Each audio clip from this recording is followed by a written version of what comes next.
buenos días con el país entero, con los medios de comunicación que se encuentran aquí presentes. Este es un día importante para la Asamblea Nacional porque hay tres temas que son de importante debate y esperemos que la Asamblea esté a la altura de cada uno de esos debates. Nosotros en particular, y aquí está la bancada de la Unión por la Esperanza, para levantar su voz de protesta y reclamo, porque desde el día 23 de enero nosotros presentamos un cambio del orden del día para que se trate los dos proyectos derogatorios que han sido presentados, uno de ellos, dicho sea de paso, por nuestra bancada, por la asambleísta Viviana Veloz, para derogar el paquetazo de Lazo. Si hay algo que al pueblo ecuatoriano lo ha quedado después de que se ha terminado el mes de febrero, si hay algo que le ha quedado claro al pueblo ecuatoriano, es que tenemos un profundo deterioro de la economía. No solo que bajaron los salarios, porque eso es parte de lo que provocó la ley de Lazo, sobre todo para los sectores medios, sino que también tenemos un incremento increíble de los precios de primera necesidad y como ustedes han podido ver, incluso se ha roto un precio récord de la gasolina súper en el país. Esto está posibilitado por la complicidad que en su momento tuvo esta Asamblea Nacional al desconocer que el Pleno de esta Asamblea se había pronunciado claramente negando esa iniciativa legal. Creo que ha habido una manipulación incluso informática en su momento de cara a la ciudadanía y no se le ha brindado la película completa o no se le brindó la película completa. Cuando esa ley fue tratada aquí en la Asamblea Nacional tuvimos al menos 5 escenas y en las 3 primeras quedó absolutamente claro que ese proyecto había sido negado. No tuvo los votos para que la pretensión del gobierno se concrete, que era aprobar esa iniciativa de ley. Luego sí tuvimos los votos para negar la iniciativa de ley. Cuando decimos negar estamos utilizando lo que los abogados dicen el verbo rector. Esto es lo que establece la Constitución y esto es lo que se hizo. Y no solamente eso, sino que cerramos la votación completa cuando pedimos una reconsideración de esa votación y la Asamblea Nacional se negó a esa reconsideración. Los que conocen, y aquí hay varios periodistas que conocen bien la tarea legislativa, eso significa que la votación que había negado ese proyecto de ley quedaba absolutamente cerrada. Sin embargo, de manera insólita, esta Asamblea Nacional, cuando le informa al Ejecutivo, omite la negación de esa ley, y es por lo tanto que, desde nuestra perspectiva, de manera abusiva, el presidente de la República termina proclamando, bajo la figura de decreto ley, ese proyecto de ley tan lesivo para la sociedad ecuatoriana. Para nosotros no es motivo de satisfacción decirles que tuvimos razón, que desde el primer momento en que nos opusimos a esa iniciativa, les dijimos que el impuesto a la renta, por ejemplo, cambiaba en su magnitud, en su tarifa, en la fórmula de cálculo y en las deducciones que antes se podían hacer, digamos, toda la población, particularmente los sectores de clase media. Y creo que la gente vio horrorizada en el primer mes del año, en enero, cómo tenía una disminución significativa de sus ingresos, de su salario, por la deducción que se hace del impuesto a la renta. Nosotros no somos para llorar sobre la leche derramada, con lo cual pensamos inmediatamente y presentamos inmediatamente iniciativas. Estamos contentos de que otra iniciativa también había sido presentada en su momento por Pachacuti. Lo que estamos absolutamente disconformes, descontentos y tenemos nuestra voz de indignación y rechazo es que la Asamblea Nacional no ha calificado los dos proyectos derogatorios para esa ley. Fue insólito conocer que hay miembros en el CAL, particularmente una asambleísta de la izquierda democrática, que no entiende el texto constitucional. Esto es realmente complicado. Si los asambleístas no entendemos el texto constitucional es complicado. Y quieren que la Corte Constitucional interprete un artículo que es absolutamente claro. Y dice lo siguiente, que si es que en algún momento se promulga una ley bajo la figura de decreto ley, la Asamblea Nacional, en apego a la Constitución, está en toda la facultad para derogar esa iniciativa. Quieren consultarle a la Corte Constitucional algo que es claro, y es más insólito aún que quieren consultarle a la Corte Constitucional algo que este Pleno de la Asamblea Nacional en la legislatura anterior hizo. ¿Y saben por quién lo hizo? Por iniciativa de quién lo hizo. Por iniciativa de legisladores de CREO. En ese momento el asambleísta Villamar y el asambleísta Castañer tomaron la Constitución y plantearon la derogatoria del impuesto verde que había sido aprobado bajo decreto ley. ¿Cómo es que ahora no se entiende el texto constitucional? ¿Cómo es que ahora quieren hacer esa interpretación a la Corte Constitucional?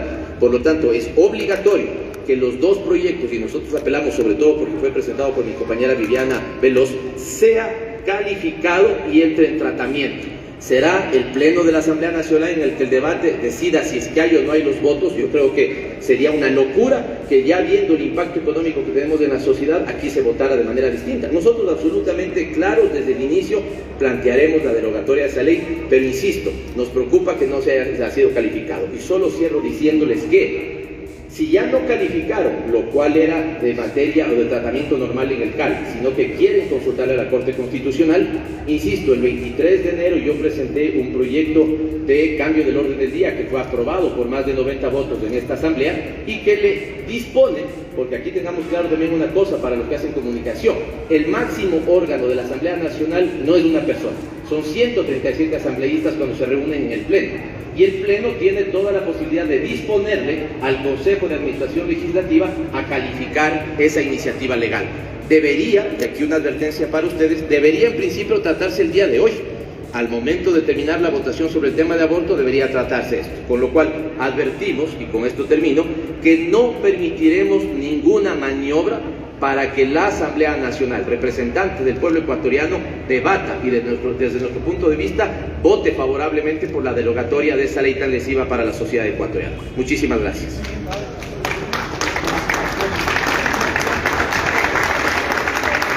Tal vez podemos aceptar unas 3 preguntas nada más porque tenemos que ingresar al pleno. Legisladores, buenos días.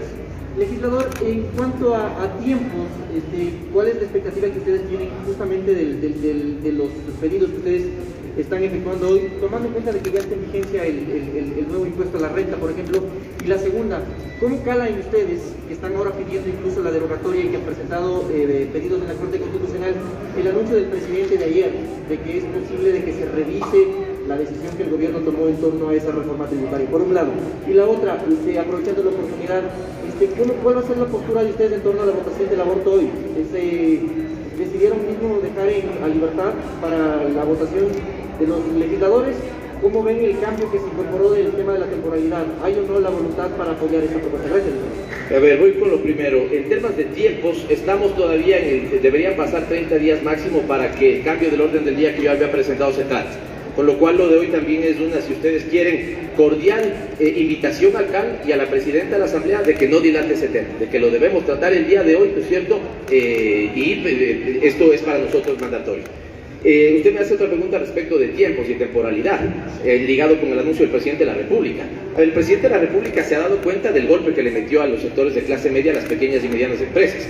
Cuando ellos votaron por el impuesto del 2%, y siendo candidato dijo que iba a cambiar el impuesto del 2%, lo que cambiaron es el nombre, pero eso sigue estando presente. Y al final esto es un impuesto a los ingresos, y eso es absolutamente complicado, porque significa que los pequeños y medianos sobre lo que venden pagan, y significan que los sectores de clase media sobre todo ya no pagan impuesto a la renta, sino impuesto a sus ingresos. Esto es muy importante que se tenga claro. ¿Cómo operaba antes? Si yo tengo 10.000 de ingresos al año y tengo 5.000 de gastos al año, le resto mis gastos a mis ingresos y los 5.000 es a lo que yo le aplico la tarifa del impuesto a la renta. Ahora, con lo que hizo el gobierno, si yo tengo 10.000 de ingresos al año, ahí le aplico el impuesto a la renta. Por lo tanto, ya no es impuesto a la renta, pues porque la renta es lo que me queda entre mis ingresos y lo que resto mis gastos. Ahora es un impuesto a los ingresos. Lo mismo sucede con los sectores, ¿no es cierto?, de las pequeñas y medianas empresas. Por eso nosotros dijimos en el Pleno de la Asamblea Nacional, y ustedes pueden recurrir a esas grabaciones, que si quieren aplicar eso, apliquen lo mismo a los 300 grupos económicos más grandes del país. Claro, ahí nos dijeron que era una locura. Cuando hay que grabarles a los de abajo, ¿no es cierto?, es un tecnicismo para ellos. Cuando nosotros decimos que si tenemos que contribuir, que contribuyan los que más han ganado, es una locura. Y finalmente, lo segundo, no me voy a pronunciar justamente por respeto a la decisión que tomamos. Nosotros tomamos la decisión de que aquí haya libertad de conciencia, lo que se llama libertad de conciencia en cada uno de estos votos. Nuestros 47, 48 asambleístas tienen la posibilidad de cada uno de ellos valorar las razones sobre cada uno de esos votos y así se expresará cada uno en esa votación. Legislador, solo una precisión en el segundo tema. ¿Existe la posibilidad de que hoy no lleguen a acuerdos y que no logren aprobar este proyecto de ley? Legalmente, ¿qué es lo que sucedería si la Asamblea no se pronuncia? Ahí, decía la legisladora Vilma Andrade ayer, hay una advertencia ya de la Corte Constitucional de que pueden caer en desacato. Quizá eso les condiciona, les pone sobre la pared para que hoy día puedan encontrar esas voluntades de claro. Por respeto a la pregunta le voy a dar una respuesta muy breve, pero por respeto a mis compañeros yo no puedo asumir una posición de bancada que tiene diferentes posiciones. Mi opinión personal, y creo que es lo sano, es que hoy se tome una decisión cualquiera de esta fuera. Para la asambleísta Sofía Espín, tenga la bondad.